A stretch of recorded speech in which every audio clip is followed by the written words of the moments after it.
Welcome back, everybody. Welcome back. The morning show continues, and we'll change the subject a little bit. We were talking about politicians, and now we'll talk about animals. I don't know if we should, anyway. Um, making a segue here. And we'll be talking about Galen's Veterinary Technology Program and Internship. And to tell us more about that, we have Dr. Miguel DePaz. Good morning, sir. Good morning. And joining him are two students, Zhannell Cadle and Anita Vasquez. Welcome to you. Hello. Good morning. I understand joining us via Zoom is Sherry Gibbs. Well, to Morning. good morning, dear. Yeah, you are. Well, to get started, I'll ask either Dr. Miguel or Ms. Sherry to close in on what the whole vet program at Galen is and describe it for us. Okay, pleasant good morning again. The veterinary program started in 2019, in the summer of 2019. The school saw the need for veterinary technicians. The country has about approximately 30 veterinarians, and there's the need for veterinary technicians. They form part of the veterinary team. They're the support. It's a one-of-a-kind program in Belize and in the region. Prior to this program, in 1975 to 2002, there was a similar program in Guyana for the region. So that lasted some 26 years, and that no longer exists. But at the time, students would have to, in the region, would have to go to Guyana to carry out the program. Right. And so we now have this program here in Belize. It's one of a kind. I was reviewing the agriculture program from the University of Belize, and I could only identify one subject that was specific to animals in the UB program. And I reviewed the program because at the time I was chairman of the Veterinary Surgeons Board, and we regulate the practice, and so we determine whether somebody is qualified to conduct veterinary practice. And so this program started in summer of 2019, and so we're now 2024, so we're 5 years into the program.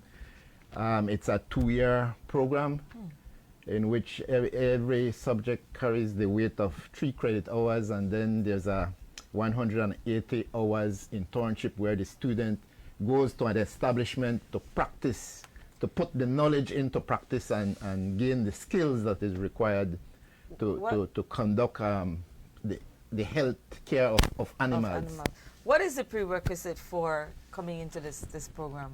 You said it's a 2-year program. It's a 2-year is program. it the same as, you graduate from high school and you can just come into this? When it comes to admission, I would want to leave that to Miss Gibbs. Ms. Gibbs. Okay. Although I can speak a little bit about it, but that's more in her area. And All right. how many students, is this another Miss Gibbs question? I don't know. No, many because I'm students a professor, I'm an adjunct professor. Okay.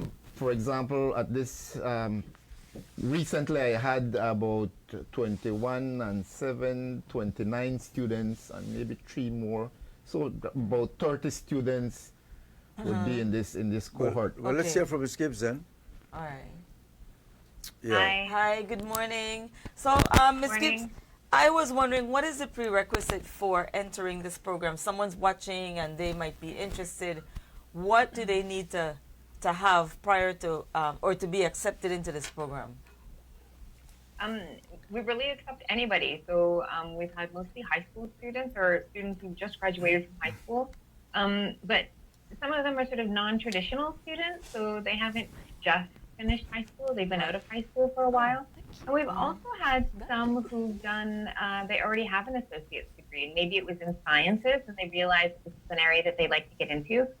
So while we're not able to transfer everything in from their associate's degree, if they did chemistry, a writing class, a computer class, we can transfer those in. So we've really had people across the board. So people just graduating from high school, those from junior college, those who've been out of school for a while and realize it's something they're really interested in, and they're kind of doing a shift in their career trajectory. We've had students coming in who did science in high school, and we've had students who haven't had any science, and we try to work with them We have tutoring, so especially for the chem class, I think that might be the one that Gibbs, and you could ask our two students in the sitting there on the couch with Dr. DePaz, how they felt about their chem classes. There's 2 chemistry classes and a pharmacy class, and I think those are the ones that might challenge the students the most. But everybody seems to be doing really well. I think if they're passionate about it, and this is really one of those programs that you really be interested in area studying. Do they earn an associate's degree because it's a 2-year Correct. program? Is that what it is? Okay. All right. Yes. Yep. An associate's. Excellent. And your title is Veterinary Technician? So they would get they would get an Is associate that like being a degree, nurse? and so their title, they're synonyms. They're synonyms, but by law, they would be registered as a animal health assistant, an AHA, in accordance with the Veterinary Surgeons Board Act. They would be an AHA, animal health assistant. And if they want to further and become a full-fledged doctor of veterinary science, studies, and you are not that level yet. It would have to be abroad because it's not offered, it's not offered in country. Okay. And you'd have to do what? How many more years? 5 to 6 years. Really? 5, 6, maybe 7 years. Wow. The school that I went to was 5.5 years. You know, in Mexico. I didn't know they had like nurses. I thought everybody had to be like a vet, a doctor. no. Well, we know they have nurses now. You know, Animal nurses. Yeah. They're the ones who get attacked by the animal first before they pass them on. The vet sends them in and say, "You go first." You know. But when you ask Miss Gibbs about what you need to, because she said you need a passion. You must have some kind of love for animals at the end of the day. You need that. I would assume, yeah. You would need that. I don't want to be Debbie says she can't stand cat. No. You know. And So it's all animals, right? Because you can't say, Yes, you know, oh, it's a bird. Oh, I'm afraid for birds.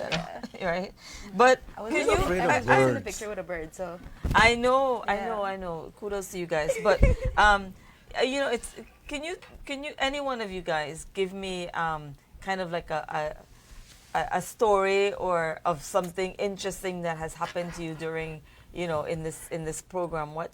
What's something you'd like to share with us? An interesting experience that you've had.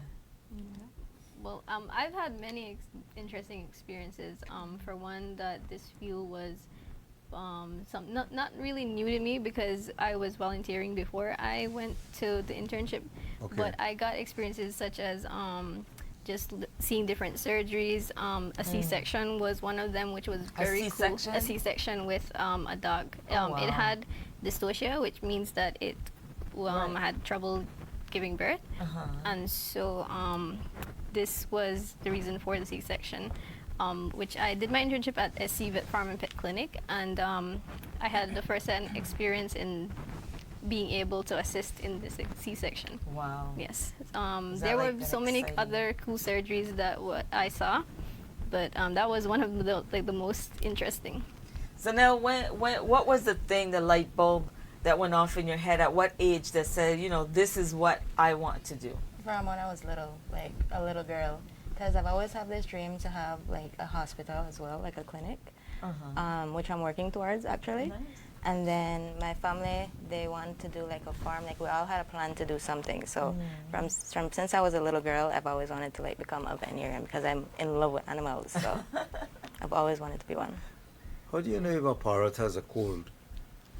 They would have symptoms. I'll tell you because a probably vet did tell me that once. I had a parrot for many years. Well, And, do you know that birds have influenza? Some like Yeah. it sneeze or, you know, her name was Gertrude. And, Trudy. no, sorry. Her name was Gretel. Gretel. And the vet come along. He was a friend of mine. We used to have beers together. And I don't know if he had too many beers, but he was at the house and the parrot was going funny. So your parrot have a cold. I said, well, make a game of Advil or something like Oh that. my! Can't So do yeah, that? what do you? I think their symptoms probably because he heard an abnormal I didn't know they could have cold. breathing or different okay. influenza, so it's Yeah. like bird flu and stuff. So that's something common. I can see that the doctor is impressed by these young Yes. ladies. So, My what's the ratio boys to girls in this cohort? Oh, 8 to 2 over 10 female. Majority female. female, definitely. Few boys, few males. So definitely the majority, more than 80% are females. And that has been the trend recently. I think there was a study at the University of San Carlos, the Faculty for Veterinary Medicine. That's in Honduras, right? Yeah, Guatemala City. Oh, Guatemala. San Carlos. And so that is the trend right now. More females are venturing into the veterinary domain. And do you find that there are many opportunities for the students graduating, like in this field? Is this one of the fields? A message that I would like to bring across is that everybody think that veterinary medicine is just looking after a sick dog or a sick cat, but it is so broad. For example, we can think about a two-prong approach right now where the students might focus just in small animal practice and find a job at a veterinary clinic, but there's much more to it. These students can venture into safeguarding the health of national horde and seek job opportunities with the government, where the vision is more broad. You want to safeguard animal health and by extension human health. And so that is what I would like to bring across, that the veterinary practice is broad. There is meat inspection. There's epidemiology where you can study the disease trends and do analysis of data. And it's not only looking after small animals. The school is following the guidance of the American veterinary schools and the Canadian schools, and so we have subjects that we teach, but that sets the foundation for the students. It sets the foundation, and it's that knowledge that we want them to be able to apply in different settings. And so that is a key message. I'm very thankful for having that opportunity to voice that. Ms. Gibbs, does the program at Galen open doors for these young women and young men to further their education abroad? Does it? Yes, and if students are interested, then we certainly support them. There's been a couple of students that have helped identify schools abroad. We actually had one student leave the program. She got a scholarship for Romania, and she left and went to study veterinary science in Romania. Nice. Is the study of veterinary to be a doctor of veterinary science, is it as how would I put this, not as demanding, but different countries approach it differently? Like, if you study medicine in Costa Rica, you want to go to the UK, you have to take different courses there before they accept your qualifications. Is it as strict in veterinary medicine? You just said the young ladies in Romania. If you study in Belize, well, in every country, are they as strict with animals as they are with humans? In every country, there's a body that regulates the practice. Okay. For example, here in Belize, it's under the Act, the Veterinary Surgeons Board Act, in which you have a board that would license a person that wants to practice, whether it's a national or somebody that wants to come do temporary practice or what have you. So it's the board that regulates the practice. And so I just can't go and work. Being a veterinarian, I cannot just go to the United States and practice medicine. I would have to fulfill their requirements, and likewise, if an American wants to work here, they would the board would have to vet their the qualifications. I know that in developed countries, well, like in the United States, vet doctors do very well in the private sector. Right. My daughter has a dog, go through surgery, and she has insurance, and the surgery is in the thousands of dollars. Don't even ask. Look. So, but I suspect here in Belize, it's different. I think it's a lucrative business. I strongly believe so, and people are becoming more conscious or, about healthcare, taking care of their pets. Of their pets, yeah. You know, And that's growing in Belize, I noticed. yes, yes. Let me ask you a question. You know how back in the days they used to have the doctors that had the little doctor bug, and you could call them, and if you had a doctor bug for your, you know, as a vet, what would be in there? What are some of the essentials that you need in your little kit? Like one T-bone steak or something like that, right? Right, so you have to have So the dog busy. you have to have basic equipment and material. Right. When we talk about veterinary drugs, you have to have your antibiotics, your painkillers, which is analgesics, your anesthesia, your anti-inflammatories. Did I say So- antibiotics too? Yes. Your suitors, the equipment to Right. conduct suturing. Stethoscope. Your stethoscope, your thermometer, your disinfectant. So those are the basics. The basic that thing. you would pull. You know where I'm going with this, right, Doc? Yes. Where I'm going with this is, I frequent a little village called Isabella, right, which is in the Belize River Valley. It's by Lemonal, like on the way to Lemonal. You guys have heard of Lemonal, right? And there's a lot of villages in that area. I don't know if there's anybody offering veterinarian services in that area, but naturally there's a lot of animals in that area. So I'm just in my head thinking, like, if you had to, you know, something wrong A with your roaming cow, dog? Yeah. like, you know, somebody you had to call, you know, what does somebody in that area Is that service available in the country? Do we, that are we well, there yet? I think So- so. You know, I have, yeah.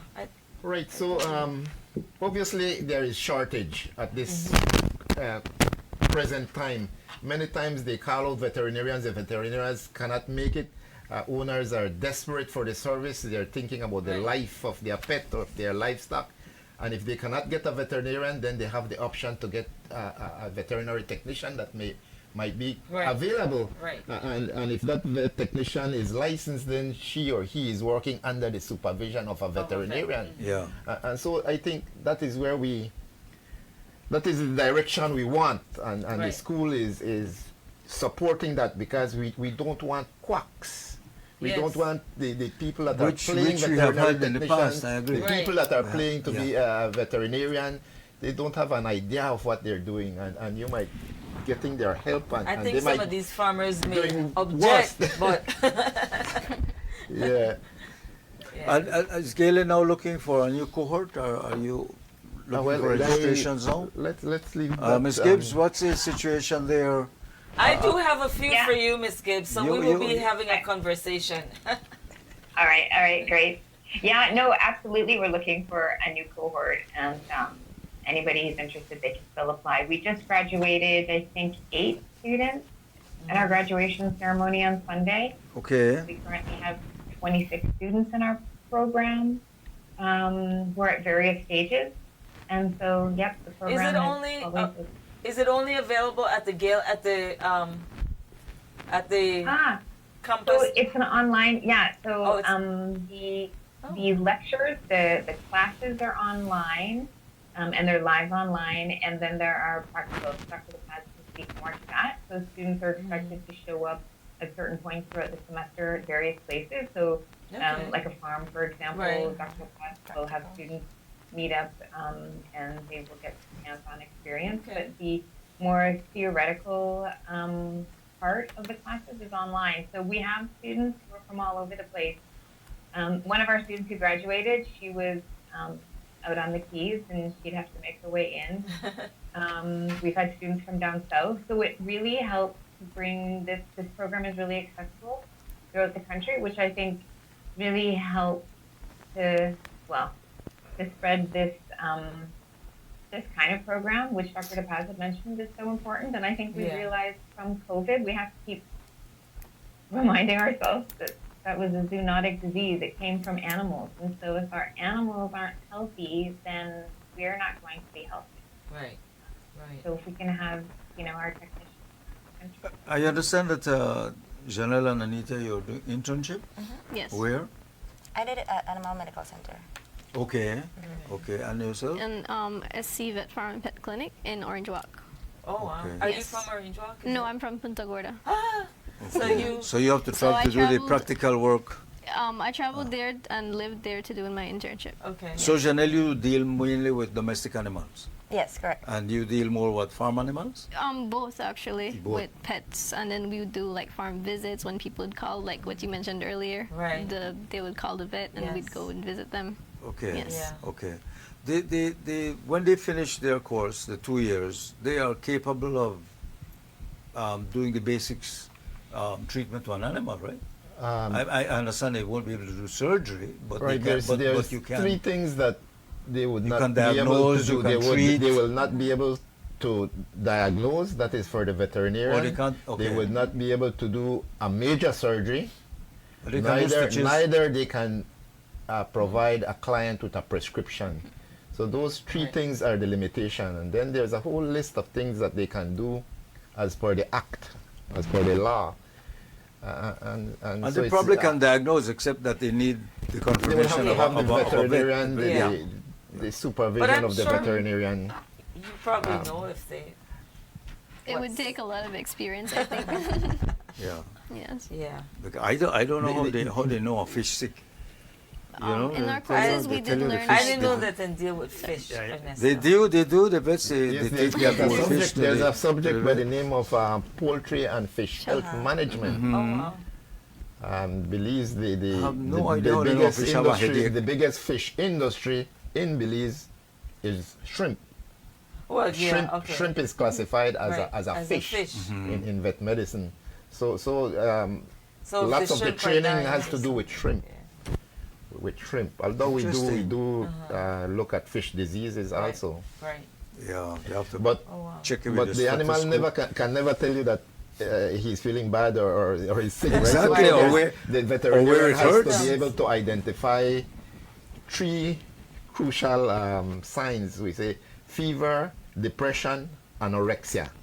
What? A sick animal. Those are three things. A dog that is depressed is not frisky and alert. Right, It's right. depressed, and so that's a sign. So there's three crucial signs in animals: the dog have to fever, be depression, Yes, of course. anorectic.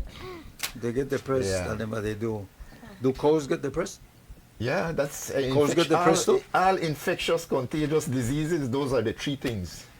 No, but dogs get depressed. Yes, It's not animals, a physical I'm dogs, talking because animals. an owner is not around or things like that. Yeah, you know? but large animals too. Yeah, too. Large animals too. With a Interesting. horse That's suffering from interesting. equine encephalitis goes into a somnolent stage where they appear to be a dummy. Yeah, right. Huh. So, you know, yes. Yeah, these young ladies. will Very have- interesting. So you young ladies are graduating when? We already already graduated. graduated. You are Oh, already you graduated Just on graduated. Sunday. Nice. Okay, So well, what's next? congratulations So you- to you. Thank you. I noticed the jeans already have the cat scratches. Oh, tearing and everything. Dog attack. Yeah, they're getting the attack already. Yeah. So, well, congratulations to you. Congratulations. And Thank you very much. I'm sure there are some young person as well. You have an age limit for this? No. I mean, you want to No. be a vet, No. veterinary technician. No, no age Just limit. as I limit. You live have there. a whole other life ahead of you, so knock age yourself out. And when is they can register, of course, by going on the website. Miss Gibbs, Miss just Gibbs? Yeah, before we leave, tell us. Yeah, go onto the website and download the application and submit it to admissions at galen.edu.bz. And I think too on our website there are other emails, but reach out to us. You can call our Central Farm Cabinet 824-3226 and talk to somebody there. And if anybody is interested in getting more information from me, my WhatsApp number is 664-1220. 1220. Yeah. Okay. Alrighty. Well, All right. have you reached the studies of how you talk to animals? You're like a dog whisperer or a cat much. whisperer. There's a subject by the name of animal behavior. Animal behavior. Unrestrained. Unrestrained, yes. We get to learn how to more or less figure out what they're feeling or Like if their they're depressed actions, and- you know, Yeah. when to approach them and stuff like that. Nice. Sound like fun, that's right? It is fun. It's a lot of fun. It is. Thank you very, very much coming in. Ms. Gibbs via Zoom, of course. In the studios, Dr. Miguel DePaz, Zhannell, Cadle, and Anita Vasquez. Any of you planning to further your I'm studies? planning, You are- yeah, Yes. trying to open my own clinic at the moment. So it's in moment. renovations and all of that. It's going to so- be in Belize City? Yes. Really? Yes. I have a post I'm trying to catch. Kasi nagkakitnalo or yan. That's another story right now. I'm feeding her, and her kids are now hanging around, but I'm not feeding them. I don't know. I'm being mean, but you know, But yes. trying to control that. But anyway, congratulations Thank to you. you. Thank you. And could see that they are dedicated and Yes. passionate about what they do. Alrighty, thank you folks for coming in. We'll be back. Stay with us. We'll continue the morning show right after this break.